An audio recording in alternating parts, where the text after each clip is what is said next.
Profit and loss appropriation account, जैसा कि नाम ही बड़ा क्लियर है, प्रॉफिट और लॉस एप्रोप्रिएशन, यानी प्रॉफिट और लॉस तो फर्म को हो चुका है। फर्म ने जो कुछ भी खर्चे इनकम करने थे फर्म कर चुकी है।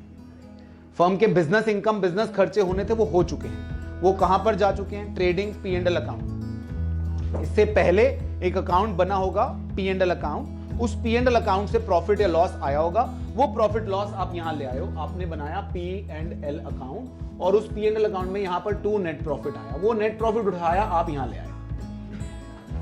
अब ये प्रॉफिट जो है आपने पार्टनर्स में बांटना है, और इसमें हर वो चीज आएगी, हर वो खर्चा आएगा, हर वो इनकम आएगी जो आप पार्टनर को in the capacity of partner दे रहे हो या पार्टनर से in the capacity of partner ले रहे हो। आई रिपीट, पार्टनर को in the capacity of partner दे रहे हो या in the capacity of partner ले रहे हो, वो सब आएगा। जैसे पार्टनर को IOC दे रहे हो, आएगा। पार्टनर को सैलरी दे रहे हो, प्रॉफिट के अगेंस्ट आएगा। कमीशन दे रहे हो, प्रॉफिट के अगेंस्ट आएगा। इस प्रॉफिट में से कुछ रिजर्व में ट्रांसफर करा तो आएगा। पार्टनर से IOD ले रहे हो तो आएगा। अब मान लीजिए आपके पार्टनर ने आपको अपने घर की जमीन दे रखी है कि इसमें अपना ऑफिस खोल लो। जैसे फॉर एग्जांपल मैं और आप पार्टनर हैं, और आपने अपना घर जो है वो फर्म के नाम दे रखा है कि भैया इसमें अपना ऑफिस चलाओ। ठीक, हम ऑफिस चला रहे हैं उसमें। अब आप जो है उसका रेंट ले रहे हो फर्म से। Firm and you are different entities, you can charge rent from the firm. अब फर्म से आप रेंट ले रहे हो, फर्म आपको रेंट दे रही है, फर्म आपको रेंट दे रही है, मगर ये एप्रोप्रिएशन नहीं है, ये तो प्रॉफिट पे चार्ज है, क्योंकि वो रेंट आपको in the capacity of a partner नहीं मिल रहा, in the capacity of landlord मिल रहा है। किसकी कैपेसिटी में मिल रहा है बेटा? तो ये वाले जो खर्चे होंगे, ये खर्चे P&L एप्रोप्रिएशन में नहीं आएंगे, जो पार्टनर को पार्टनर की कैपेसिटी में आप नहीं दे रहे हैं। तो इसके लिए हमने एक रूल बनाया है जिसका नाम है MRI रूल। MRI रूल का मतलब क्या है? M stands for manager remuneration. अगर आप मैनेजर को रेम्यूनरेशन दे रहे हो, सैलरी दे रहे हो, कमीशन दे रहे हो, यहां नहीं आएगा, P&L में आएगा। ठीक है, अगर P&L नहीं बनाना तो प्रॉफिट में से पहले ही माइनस कर दो।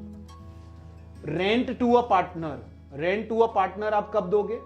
जब पार्टनर ने अपना घर जो है वो फर्म को दिया हुआ है यूज करने के लिए, अपनी कोई प्रॉपर्टी यूज करने के लिए दी हुई है, तो that rent to a partner is a kind of charge on the profit. Then interest on loan to partner. अगर पार्टनर ने कोई लोन दिया हुआ है फर्म को और फर्म जो है इंटरेस्ट ऑन लोन दे रही है पार्टनर को, तो वो इंटरेस्ट ऑन लोन पार्टनर को मिल रहा है। ठीक है, लेकिन फर्म पार्टनर को किस कैपेसिटी में वो इंटरेस्ट दे रही है? पार्टनर की कैपेसिटी में, sorry, in the capacity of a lender. इस वक्त पार्टनर कौन है? लेंडर। फर्म कौन है? बोरोवर। तो फर्म जो पैसा इंटरेस्ट दे रही है वो पार्टनर को in the capacity of partner नहीं दे रही, in the capacity of lender दे रही है, तो वो यहां नहीं आएगा, वो या P&L में जाएगा या प्रॉफिट में से आप माइनस करेंगे। तो 3 चीजें मैंने आपसे कही, ये 3 चीजें ऑलरेडी डिडक्ट हो जाएंगी आपका प्रॉफिट निकालने से पहले, M, R और I। उसके बाद आप अपना P&L एप्रोप्रिएशन बनाइए। अगर ये साइड बड़ी आती है इनसे तो आपको प्रॉफिट आएगा, और अगर ये साइड बड़ी आती है तो कहने की बात नहीं है, आपको लॉस आएगा। Is that okay? This is how P&L appropriation. P&L appropriation में सबसे इंपॉर्टेंट बात ये है, बाकी सब चीजें तो बहुत नॉर्मल है। जो कुछ भी पार्टनर को देना है यहां, और जो कुछ पार्टनर से लेना है यहां, मगर कौन सी कैपेसिटी में? In the capacity of a partner. In any other capacity वो P&L एप्रोप्रिएशन में नहीं आएगा। Is that okay? इसके बेटा 1-2 क्वेश्चंस करते हैं।